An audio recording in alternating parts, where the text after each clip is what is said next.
making moccasins. I have a pair of 2-year-old moccasins that I wear almost every day, and they started off with fur around it. I took the fur off the left moccasin, and I'm going to take the fur off this one here pretty soon. It just gets nasty. But these are sheep lined inside there, and they look nasty, and they don't smell though, oddly enough. And look at the wear. They don't wear through. This is I think this is number 4 as far as thickness of leather, and this is, I believe this is buffalo or buckskin, I can't remember which, but they work really well. They're super comfortable. This is for my daughter. I just made this one, and this is cowhide. I bought a half a cow's worth of leather off of eBay, and it was I think $65 for the whole half, and that includes delivery. So it was a pretty good deal. You can get a lot of moccasins out of one chunk of leather, and the leather's right here, of course, and there's just a bunch of leather. But we're going to show you how to lay this out, and we're going to cut the leather. We're not going to glue the leather today because it's too cold out, and I don't like to have the rubber cement inside the house.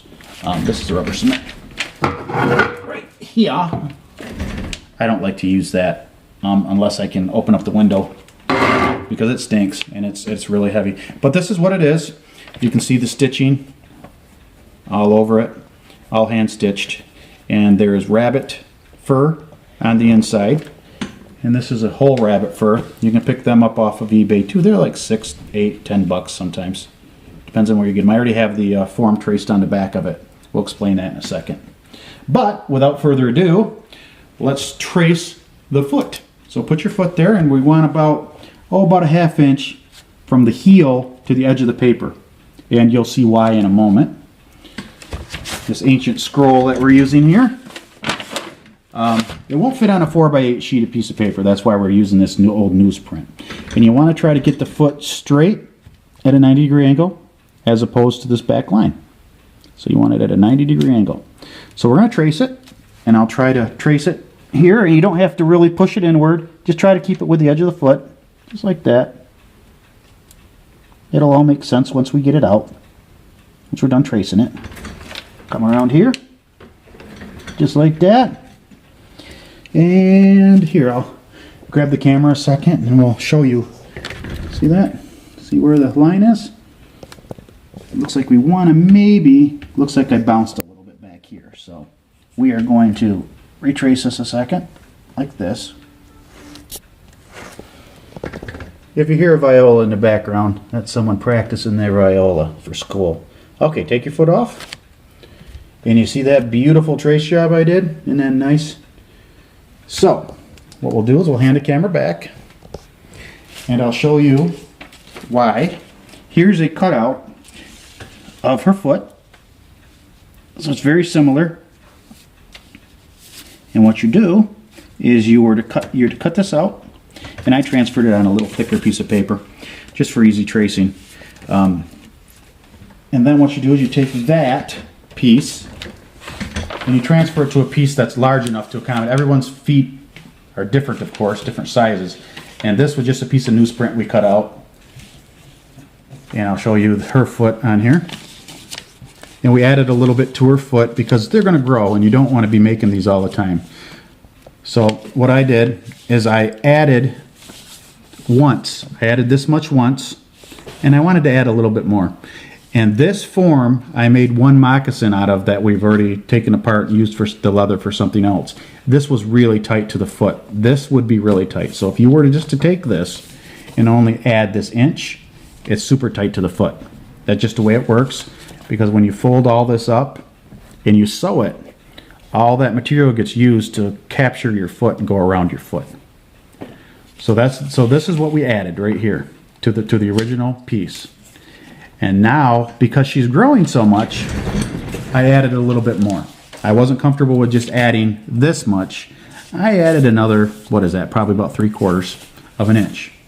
And that does, in fact, with her foot, she can put a sock on and there's plenty of room for her to grow into it.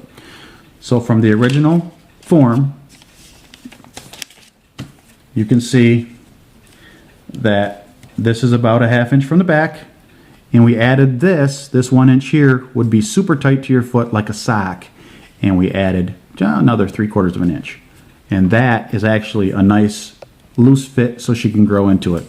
Depends on how old you are. If you're older, you probably don't want to add this extra stuff. Maybe you only want to add maybe 1 1/8 inches. And that'll give you a nice tight fit on your foot. And of course the leather will stretch, so it's not a super big deal. I've already cut half of this out. So, without further ado, we shall cut the other seam. Actually, it's not a seam, it's actually just a side. So if you want to get closer in here so they can see, what I'm using is I'm using a, I don't know, Olfa silver. And these are snap off. You snap them off and you get a new sharp stainless steel blade. And that's what I use to cut the straight line, and I also hand cut that. So we'll show you how I cut it. You get it lined up with a ruler, and it just has to have a steel edge on it, because if it's wood it'll dig in. You don't want to dig into your ruler. And this one's super thin, so it lays right on the leather. So we'll put it down. What I like to do is where it starts to curve, I put a mark so I know where to start. Like this. And you can see that when I drew that I kind of had a little bit of a, kind of went off course a little bit, but that's okay. So here we go, we'll cut all the way down like that. And these are super sharp, so it cuts through the first time. We have the back to cut. Why don't you come in right in here. And you can see there it is. Just kind of get it like that. Line it up with this if you can. Any leather moves when you're tracing it, so you got to kind of use your head a little bit, because it is going to move on you. Even if you're careful, it moves on you. There we go. Let's see if that got a little bit left right here, so we'll kind of eyeball that one. Okay, like that. And now for the roundness in the front. And of course I've got a piece of plastic back here. I'm not cutting this on a table or anything. Move this a little bit. And there's all this is a cutting board. You can see that there's a little hole for your handle, so move that a little bit. Okay, good. Now I'm at a kind of an odd angle, so I'm going to kind of, here, why don't we switch sides here a second, because you got to be comfortable when you're cutting this, or else you're gonna mess it up. And I really don't. I'd like to avoid messing it up if I can. So what I do is I just act like it's a pen, and slowly but surely in one stroke here I follow that line. And let's see if we can do it without any deviations from the line. Just like so. Don't drink a lot of coffee the day you want to do this, because a little bit of shakes will show up, and when you see me sewing it, you'll understand why a nice smooth cut is really what you want. I'm getting towards the end here. Bingo. Oh, almost bingo, huh? So we've got a little bit left. Bingo. And there it is. Now you can see that I did have a little bit of a, I'll straighten that out with this. I'll just slice off that little nipple right there, it looks like. We'll cut that guy off. Just like that. There we go. Kind of. There it is. And that will be our exterior. And you want to make darn sure that when you sew, that you're going to sew a left one. You don't want to sew another right one. If you sew another right one, you're going to be disappointed in yourself. So just something to keep in mind when you're sewing this. Now this, what we'll do is we'll put glue all over this, glue all over this. I have to put it on twice on this because it soaks in, because this is a suede side. She doesn't want to have the shiny side out on overall. She just wants to have the shiny here and a shiny here. So the suede also sucks in a lot, but this is a shiny, so it won't. But this suede does suck in a lot of glue. So this takes 2 times, this is 1 time. And then I'll take this, leave it like that, and I'll take this guy like this and just plop it over the top, and we'll be good to go. I watched the video that I had just done, and I recognized that I did not really give a very good explanation to why I placed this where I placed it. I'll go over it real briefly here a moment. Basically, I went about a 1/4 inch on the back, and now the rest of it is a little trickier, but really it isn't. You have a joint where your big toes is, and that is right here, and you want to put a 5/8 to 3/4 of an inch from your center fold to that joint.